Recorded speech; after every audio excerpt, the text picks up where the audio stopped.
இருந்து எங்களுக்கு தெரியும் இறைவன் இறைவனுடைய வடிவங்களிலே ஒன்று அர்த்த நாரீஸ்வரர். அர்த்தம் என்றால் பாதி, அர்த்த ஜாமம் என்றால் பாதி ஜாமம், நடுச்சாமம். நாரி என்றால் பெண். அப்ப அர்த்த நாரி என்றால் பாதி பெண் வடிவுள்ள ஈஸ்வரன், அர்த்த நாரி ஈஸ்வரன். பாகம் பெண்ணுரு வானாய் போற்றி என்று சொல்லி திருவாசகம் சொல்லுகின்றது. இந்த அர்த்த நாரீஸ்வர மூர்த்தத்திலே இடது பக்கம் பெண் வடிவாக சக்தியும் வலது பக்கம் ஆண் வடிவாக சிவமும் இருக்கின்றது. இந்த வடிவை பெறுவதற்காக அம்பாள் தவம் இருந்த 21 நாட்கள் இந்த கேதார கௌரி விரதம். இதுதான் இந்த புராணத்துடைய வரலாறு. இந்த கேதார கௌரி விரதத்துடைய நோக்கம் என்னென்று கேட்டால், பெண்கள் அனுஷ்டிப்பார்கள், ஆண்கள் அனுஷ்டிப்பதில்லை, பெண்கள் அனுஷ்டிப்பார்கள். அது என்னத்துக்காக என்று கேட்டால், தங்களுடைய கணவனுடைய அன்பை பெறுவதற்கு, கணவனுடைய மரியாதையை ரெஸ்பெக்டை பெறுவதற்கு, கணவனுடைய சிரத்தையை பெறுவதற்கு, தாம்பத்தியம் சிறப்பதற்கு, அந்த இதுக்காகத்தான் இந்த வழிபாடு நடைபெறுவது வழக்கம். கணவன் நீண்ட நாள் வாழ்வதற்கும் என்று கொள்ளலாமா? வாழலாம். இதுல ஒன்று என்னென்று கேட்டால், இது ரெண்டு இதுக்கும் இந்த ஒரு அருமை தெரிய வேண்டும் என்று சொல்றாரு. நான் சிறிய வயதாக இருக்கும் பொழுது என்னுடைய பாடசாலை கல்லூரியிலே படித்துக் கொண்டிருக்கிற காலத்திலே, காப்பது உயர்தரம் படித்துக் கொண்ட காலத்திலே நாங்கள் ஒன்றாக சேர்ந்து படிக்கின்ற நண்பர் ஒருவர், அவரும் இப்பொழுது வைத்தியகலாநிதியாக இருக்கின்றார்.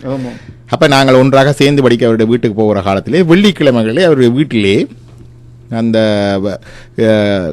அவருடைய சமையலறையெல்லாம் கழுவி துப்புரவாக்கி அன்று விரதம் இருப்பார்கள். அவருடைய அக்கா மேற அவ்வளவு பேர். அப்ப நாங்கள் பள்ளிக்கூட பையங்கள் தானே, அப்ப கேட்போம், அக்கா என்னத்துக்காக விரதம் இருக்கிறீர்கள் என்று கேட்டால், அந்த நல்ல கணவன் வர வேண்டும் என்று விரதம் இருக்கின்றோம், நல்ல கணவன் வர வேண்டும் என்று விரதம் இருக்கின்றோம். பிற்பாடு நாங்கள் மருத்துவ மாணவர்களாக இருந்த பொழுது, அவர்கள் திருமணமாகி குடும்பமாக இருக்கிற காலத்திலே, அவர்களுடைய வீட்டை போகிற காலத்திலேயும் இது நடந்தது. அப்ப நான் கேட்டேன், முன்னர் தான் நல்ல கணவன் வர வேண்டும் என்று விரதம் இருந்தீர்கள் வெள்ளிக்கிழமை, இப்பொழுது என்ன செய்கிறீர்கள் என்று கேட்டேன். என்னத்துக்காக விரதம் இருக்கிறேன்? கணவன் நல்லா இருக்கணும் என்று விரதம் இருக்கிறோம். இது preparation for the family life. இது இப்ப நாங்கள் செய்வதில்லை. எங்கள் பெண்களை எல்லாம் படி என்று சொல்லுகின்றோம். நான் பரதநாட்டியம், சங்கீதம் என்று பல இடங்களுக்கும் எடுத்துச் செல்லுகின்றோம். ஆனால் இந்த வாழ்க்கைக்கு தயார்படுத்துவது இல்லை. ஒரு ஆணை வாழ்க்கைக்கு தயார்படுத்துவதோ, பெண்ணை வாழ்க்கைக்கு தயார்படுத்துவதோ, நாளைக்கு ஒரு நல்ல மனைவியாக, நல்ல தாயாக, நல்ல குடும்ப தலைவியாக இருக்கக்கூடிய பண்புகளை வளர்க்கக்கூடிய தயார்படுத்தல்கள் இல்லை. இதையெல்லாம் பாடசாலைகளில் சொல்லிக் கொடுக்கப்படுவதில்லை, பல்கலைக்கழகங்கள் கூட சொல்லிக் கொடுக்கப்படுவதில்லை. எனக்கு தெரியும், பல்கலைக்கழகத்திலே லைஃப் சயின்ஸ், பயோசயின்ஸ் படிக்கின்ற பெண்கள் கூட தங்களுடைய மாதவிடா சக்கரத்தை பற்றி கூட சரியான விளக்கம் இல்லாமல் இருப்பதற்கு நான் பார்த்திருக்கின்றேன்.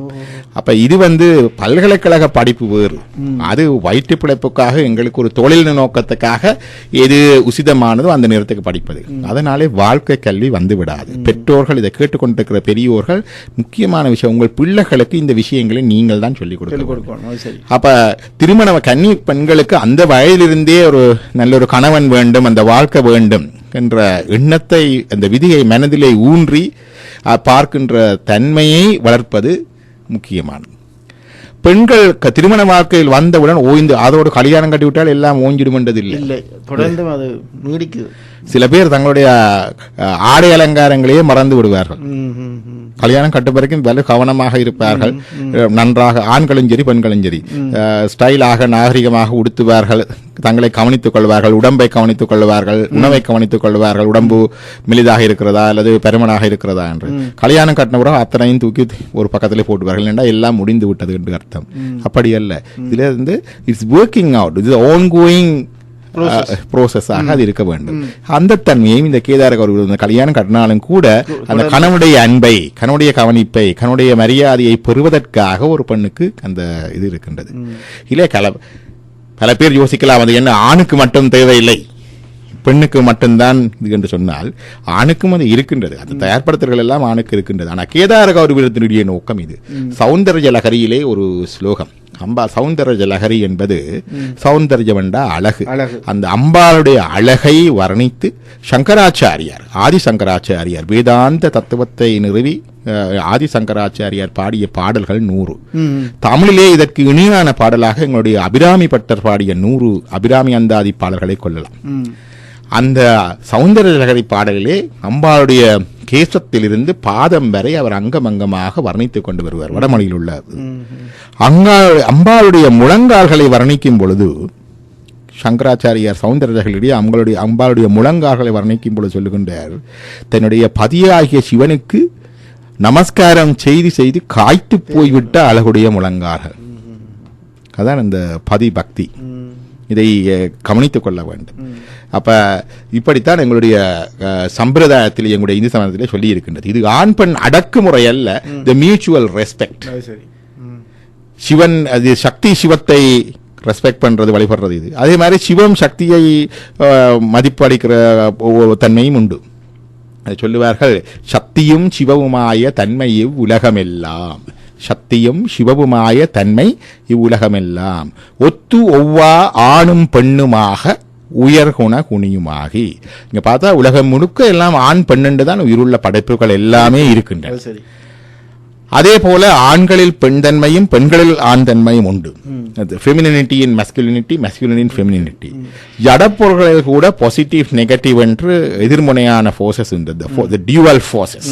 அது இந்த இரட்டைப்பு அல்ல இரட்டைத்தன்மை டியூவல் ஃபோர்ஸஸ் லிவிங் பீயிங்ஸ், உயிர் வாழவனத்திலேயும் இருக்கிறது. உயிரற்ற சடப்பொருள் துணிக்கைகளிலே அணுக்களிலே கூட நேரேற்றமுடைய புரோத்தன்கள், எதிரேற்றமுடைய எலக்ட்ரான்ஸ் என்று சொல்லி ரெண்டு இருக்குது. எலக்ட்ரோ மேக்னெட்டிக் ஃபீல்ட்லேயும் பாசிட்டிவ் நெகட்டிவ் இருக்கு. மேக்னெட்டிக் ஃபீல்ட்ல நார்த் போல் சவுத் போல் என்று. அப்படி எல்லாத்திலேயும் இந்த ரெட்டிப்பு தன்மையாக இருப்பது இந்த சிவமும் சக்தியும் இருக்கிற தன்மை. ஒத்து ஒவ்வா ஆணும் பெண்ணுமாக உயர்குண குணியுமாகி வைத்தனன். அவளால் வந்த வாக்கம் இவ்வாழ்க்கை எல்லாம். அந்த சக்தியால தான் இந்த உலக வாழ்க்கை எல்லாமே நாம் கிடைக்கிறது. அந்த தன்மை இருக்கின்றது. அப்ப இந்த கேதாரக ஒரு விதத்திலே அம்பாள் இந்த இறைவனுடைய சம அந்தஸ்தை, ஆண் பெண் சமனாக இருக்கிற அந்த தன்மையை பெறுகின்றாள். அந்த விரதம் தான் இந்த கேதார கௌரி விரதம். இது எங்கே நடந்தது என்று கேட்டால் சொல்லுவார்கள், காஞ்சிபுரத்திலே பம்பை நதிக்கரையிலே அம்பாள் மண்ணினால் சிவலிங்கம் அமைத்து வழிபட்டார். மண்ணினாலே சிவலிங்கம் அமைத்து வழிபட்டார். எங்களை எல்லாருக்கும் தெரியும் பஞ்சபூத தலங்கள் என்று இருக்கின்றன. எங்களுக்கு தெரியும் பஞ்சபூதங்கள் என்றால், பூதங்கள் என்றால் ஏதோ கோஸ்ட் அல்லது பேய்கள் என்று அல்ல. பூத் என்ற சொல்லு என்றால் பௌதீகம், பிசிக்கல். பஞ்சபூதங்கள் என்றால் 5 கிரேட் பிசிக்கல் எலிமெண்ட்ஸ். நிலம், நீர், நெருப்பு, காற்று, ஆகாயம். இதிலே இந்த மண் என்கிற நிலத்துக்குரிய தலமாக சொல்லப்படுவது காஞ்சிபுரம். ஏனென்றால் அந்த ஏன் சொல்லுகிறார்கள் என்றால், மண்ணினாலே சிவலிங்கம் அமைத்து வழிபட்டார். காஞ்சியுடைய ஏகாம்பரநாதர் கோவிலிலே அந்த சிவலிங்கம் இன்றைக்கு மண்ணினாலே தான் அமைக்கப்பட்டிருக்கின்றது. அதுக்கு சிவலிங்கத்துக்கு நேரடியாக அபிஷேகம் செய்வதும் கிடையாது. இப்படி பம்பை ஆற்றங்கரையிலே அம்பாள் வழிபட்டு கொண்டிருக்கின்ற காலத்திலே அந்த ஆற்று வெள்ளம் பெருகி வர அம்பாள் அந்த சிவலிங்கத்தை அணைத்துக் கொண்டாள். அம்பாள் அணைத்துக் கொள்கின்ற பொழுது அவருடைய மார்பு தடங்களும் அவருடைய கையில் இருக்கிற வளையல் தடங்களும் அந்த மண்ணிலே பதிந்தன. இன்றைக்கும் அங்கே இருக்கிற சிவலிங்கத்திலே அம்பாளுடைய மார்பு தடமும் வளையல் தடமும் இருப்பதை காணலாம். இது காஞ்சிபுரத்தில். அதான் அந்த காஞ்சிபுரத்தை மஞ்சபூத தலங்களிலே மண்ணுக்குரிய நிலத்துக்குரிய தலமாக சொல்லுவார்கள். இந்த தலத்துக்கு இன்னும் ஒரு விசேஷம் உண்டு. இந்த தலத்தினுடைய தல விருட்சம் மாமரம். பழமையான ஒரு 3000 ஆண்டுகளுக்கு மேலென்று கணக்கு போட்டிருந்தார்கள், சரியாக தெரியாது. ஒரு மாமரம் ஒன்று இருந்தது. அந்த மாமரத்திலே 5 விதமான சுவைகளுடைய மாங்கனிகள் வந்தன என்று சொல்லுவார்கள். அது இந்த காலத்தை ஒட்டு மரம் வைத்தால் வருகின்றது. அதனுடைய அதிலே அதிசயம் ஒன்றும் சொல்ல முடியாது. இவ்வளவு காலமாக மாமரம் இருக்குமான்றதும் தெரியாது. ஆனால் ஒரு மரம் இருந்தது. இந்த மரம் சில ஆண்டுகளுக்கு முன்னர், கிட்டத்தட்ட 10-15 வருடங்களுக்கு முன்னர் நினைக்கின்றேன், இது பட்டு விட்டது. பாட்டவுடன் அது ஒரு இவ்வளவு காலமாக இருந்த தலைவிருட்சம் இப்படி பட்டு விட்டதே என்று சொல்லி அந்த மரத்தினுடைய அடித்தாண்டு பாகத்தை மட்டும் வெட்டி எடுத்து அதை பிரிசர்வ் பண்ணி ஒரு கண்ணாடி பேழையிலே வைத்து, காஞ்சி சங்கராச்சாரியாருடைய காலத்திலே நடந்தது. அவர்களுடைய ஆக்ஞைப்படி அதை ஒரு ஞாபக பொருளாக வைத்தார்கள். அப்போ ஒருவருமே நினைக்கவில்லை என்ன நடக்கும் என்று. எல்லோரும் அதிசயிக்கும்படியாக சில ஆண்டுகளுக்கு முன்னால் அதே மரத்தின் அடியில் இருந்து மீண்டும் மாமரம் முளைத்து இன்றைக்கு மரமாக இருக்கின்றது அங்கே. உண்மையில டாக்டர், இந்த விஷயத்தில் நான் ஒன்றை குறிப்பிட விரும்புகிறேன். நான் மாணவனாக சென்னையில் படித்து கொண்டிருந்த வேளை காஞ்சிபுரத்துக்கு போயிருக்கிறேன். நீங்கள் சொன்ன அந்த மரம் பட்டு கொண்டு போகிற தருவாயில் நான் அதை பார்த்தேன், காய்களோடு காய்களோடு. அப்போ நான் பார்த்ததன் பின்பு அது பட்டு விட்டது. அதான் நான் நினைக்கிறேன். அந்த அந்த ஒரு அதிசயத்தை பார்க்கக்கூடிய வாய்ப்பு கிடைத்தது. அப்ப இன்றைக்கு அந்த அதிலிருந்து மீண்டும் மாமரம் உருவாகி இன்று தலைவிருட்சம் தொடர்ந்து இருக்கின்றது. அப்ப இந்த வரலாறு எப்படி சொல்லுகின்றன என்றால், இது எப்போது நடந்தது என்று சொன்னால் எத்தனையோ கல்பங்களுக்கு முந்தி நடந்தது. ஒரு கல்பன் 432 கோடி வருடங்கள். அது பிரம்மாவுக்கு ஒரு பகல் பொழுது. 400 இப்ப வரப்பது சுவேத வராக கல்பம். இப்போ நடப்பது சுவேத வராக கல்பம். விஷ்ணு வெள்ளை நிறமுடைய பன்றி வராக அவதாரம் எடுத்து இந்த பூமியை மேலே கொண்டு வந்த சம்பவம் நடந்தபடியினாலே இப்போது நடக்கின்ற கல்பத்துக்கு சுவேத வராக கல்பம் என்று பெயர். இந்த ஒவ்வொரு கல்பத்திலேயும் மன்வந்தரங்கள் என்று சொல்லி வருகின்றன. 70,000 சதுர்யுகங்கள் கொண்டது ஒரு கல்பம். 1000 சதுர்யுகங்கள் கொண்டது ஒரு கல்பம். ஒரு சதுர்யுகத்திலே 4 யுகம் இருக்கும். கிருத யுகம், திரேதா யுகம், துவாபர யுகம், கலியுகம். இந்த அந்த இப்படியாக 1000 சதுர்யுகங்கள் கொண்டது ஒரு கல்பம். இந்த 1000 சதுர்யுகங்களிலே 71 சதுர்யுகங்கள் வந்தால் ஒரு மன்வந்தரம். அப்படி 14 மன்வந்தரங்கள் வரும். இந்த 14 மன்வந்தரங்களில் இப்போது நடந்து கொண்டிருப்பது வைவஸ்வத மன்வந்தரம். இந்த வைவஸ்வத மன்வந்தரத்திலே 71 சதுர்யுகங்கள் வரும் ஒவ்வொரு மன்வந்தரத்திலே. இந்த 71 சதுர்யுகத்திலே இப்போது நடந்து கொண்டிருப்பது 28வது சதுர்யுகம். இந்த 28வது சதுர்யுகத்திலே முதல் 3 யுகங்களும் முடிந்து விட்டன. கிருத யுகம், துவாபர யுகம், திரேதா யுகம், துவாபர யுகம் 3 முடிய கலியுகம் கிறிஸ்துவுக்கு முன்னால் 3109-11 ஆரம்பமாகி பிப்ரவரி மாதம் 17ஆம் தேதி ஆரம்பமாகி நடந்து கொண்டிருக்கிறது. இப்போ 5000 வருடங்களுக்கு மேல் முடிந்து விட்டது கலியுகம் ஆரம்பமாகி.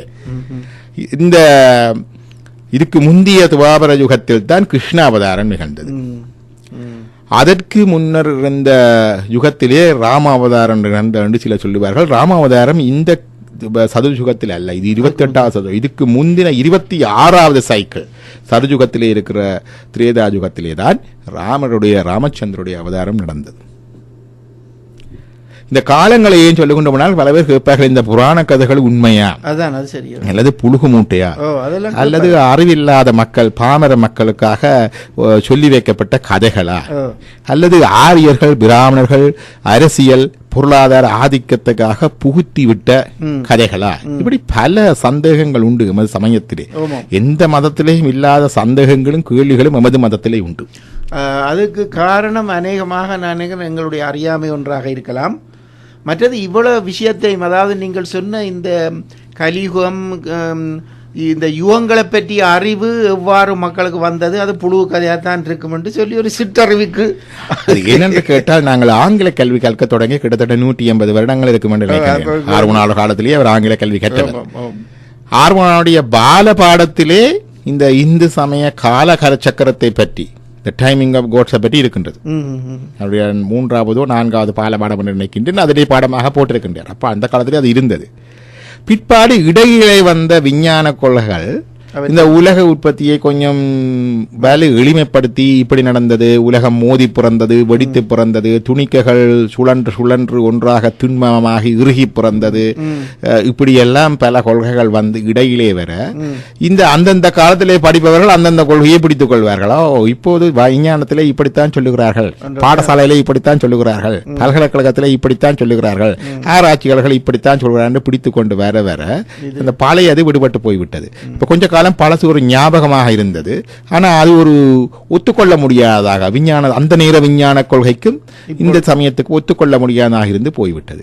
பிறகு அது ஞாபகமே இல்லாமல் போய்விட்டது. இன்றைக்கு இந்த வார்த்தைகள், இந்த சுவேதவரா கல்பே, வைவஸ்வத மன்வந்தரே என்று ஆலயத்திலே சங்கல்பம் சொல்லும் போது பூஜை செய்யும் பொழுதுதான் கேட்கலாமே தவிர வேறு ஒரு இடமும் கிடையாது. அது என்ன அர்த்தம் என்றே விளங்கிக் கொள்வதில்லை. அப்படித்தான் இருக்கின்றது. அப்ப அப்படி ஒரு நிலைக்கு வந்துவிட்ட காலத்திலே இன்றைக்கு விஞ்ஞானத்தின் வளர்ச்சியினாலே எங்களுடைய விஞ்ஞானத்தில் கணிக்கப்பட்ட இந்த பல்ல